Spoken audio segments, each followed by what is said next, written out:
Now, each of us might, in political and belief terms and so forth, come from somewhat different places, but under liberalism, we would say we're able to communicate. We have enough in common, enough respect for one another and for each other's dignity and our perspectives on life to be able to deal with one another and communicate with one another effectively. And that lets us hammer out our ideas and find sensible consensus. So I have to say to you, I share your very deep concern about the breakdown of liberalism. But can I have it in your words? What to you is liberalism, and why is it so important to fight to try to re-establish it? Okay, so when we're looking at liberalism in that broad sort of philosophical sense, so we're now speaking from three different continents, each of which actually use liberal in slightly different political sense, well, quite radically different political sense. So yeah, it's important to clarify first of all what we mean by liberal. We're talking about an ethos of freedom, freedom of belief, freedom of speech, of plurality. So people can have different ideas and they can coexist alongside each other without anybody having to dominate over anybody else. It's got at its center, there's the individual.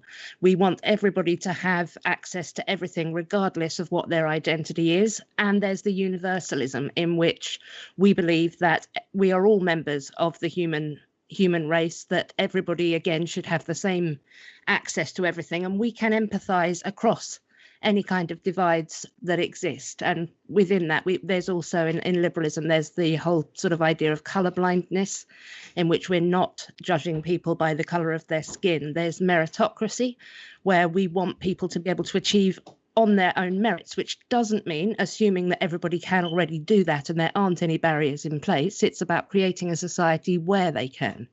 So this is the very sort of broad idea of liberalism, of freedom and equal opportunity. Yeah, that's right. I think of liberalism as a set of conflict management strategies or dispute management strategies that serve those goals that Helen was talking about, those ideals that Helen was talking about. And I think it's very important to understand that. So we have these principles of individualism, empiricism, rationality, even a culture of dignity where we minimize the effect of slights and try to work out our differences as reasonable people who can bridge the gaps between us and only defer to authorities when we need to. And ultimately, what we have in any set of interactions, any society between people, is that we have reliably that conflicts are going to arise. You might believe one thing is true, whereas I believe another thing is true, and science was the innovation that will now defer to the experiment to figure out who was right.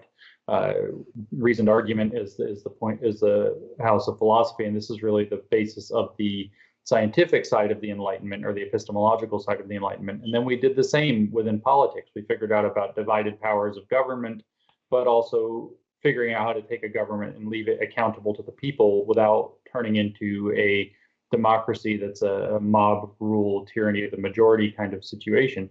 And so these general principles of conflict resolution, where you and I might disagree for some reason or another, but then we have a set of rules of engagement by which we're able to resolve those conflicts maximally productively, is ultimately what liberalism is about as a philosophical orientation. And as I think Helen said, the most important features of liberalism are a centralizing of the individual, a belief in a universal humanity that allows us to cross bridges from one to another, and a willingness to defer to the most objective standards that we can achieve, whether that's through science, rationality, agreed upon for today at least, rule of law. We can change the law through democratic processes if we don't like it, but we can agree upon the law today as a standard. And we can go to many more examples of objective type standards that we want to try to defer to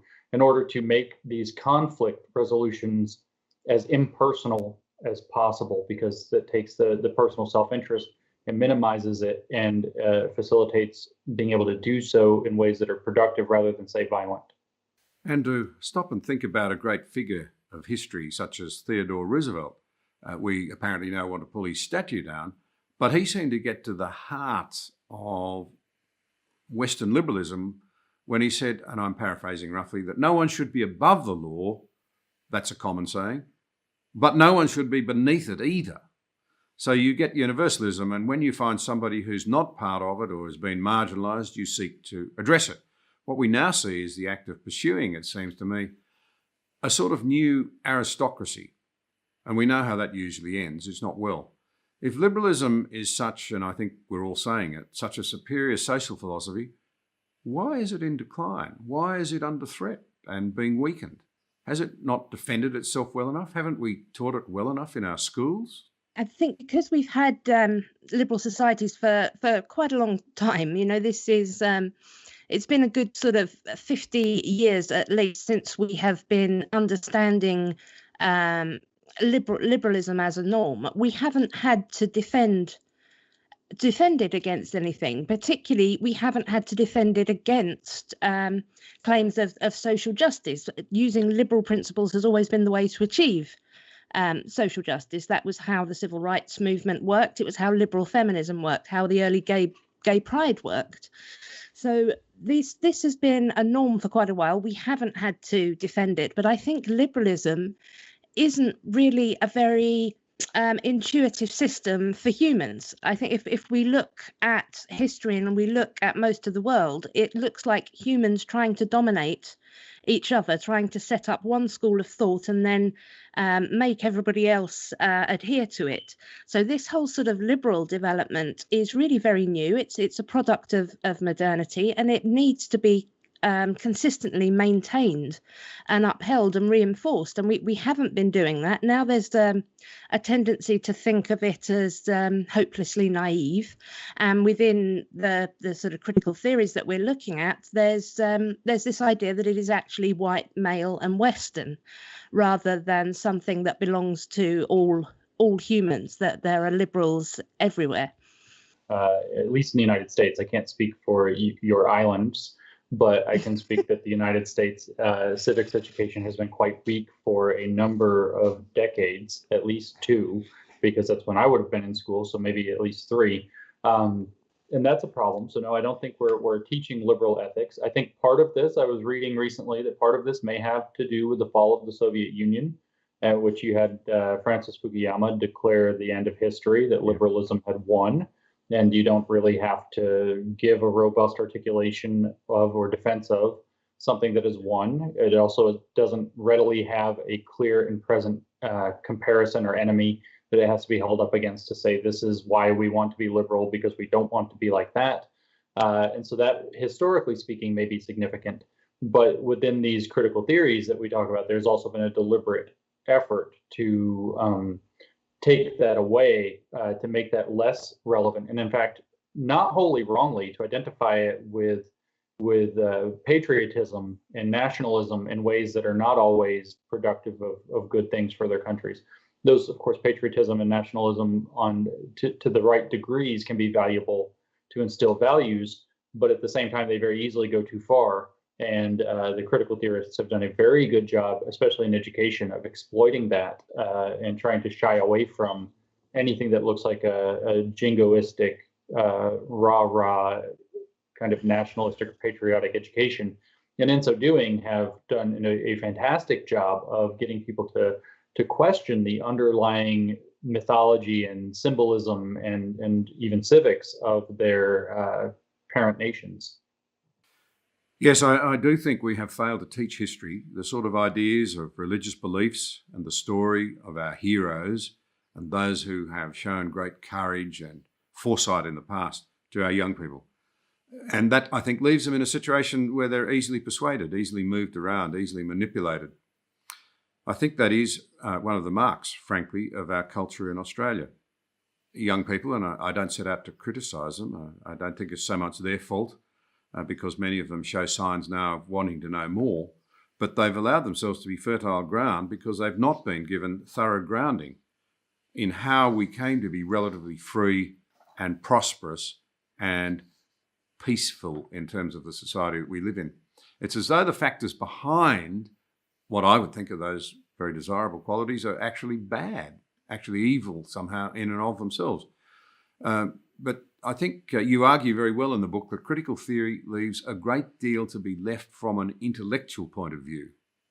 I think that they're undoing a lot of the progress that we've made, where we've expanded our circle of empathy outwards. We've become less tribal. Our in-group has become much bigger. We can empathise with a greater range of people.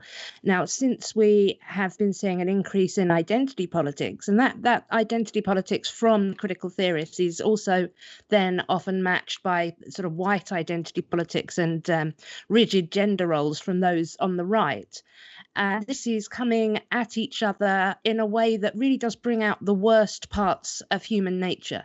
If we have a liberal ethos in society, then we have got the best sort of grounding for our natural empathy, compassion, and sense of justice. If we trigger our tribal tendencies, where we put two groups in conflict with each other and keep dividing people by more and more identity factors, we're likely just to bring out the worst of ourselves, our tribal instincts, which enable us to dehumanize and to vilify people who are very much like us, but whom we no longer recognize as anything like us because of these arbitrary dividing lines that have been set up. Thank you for watching this episode. We appreciate your support. If you value vital conversations like this one, be sure to subscribe to the channel there and also click the notification bell to stay up to date with new releases.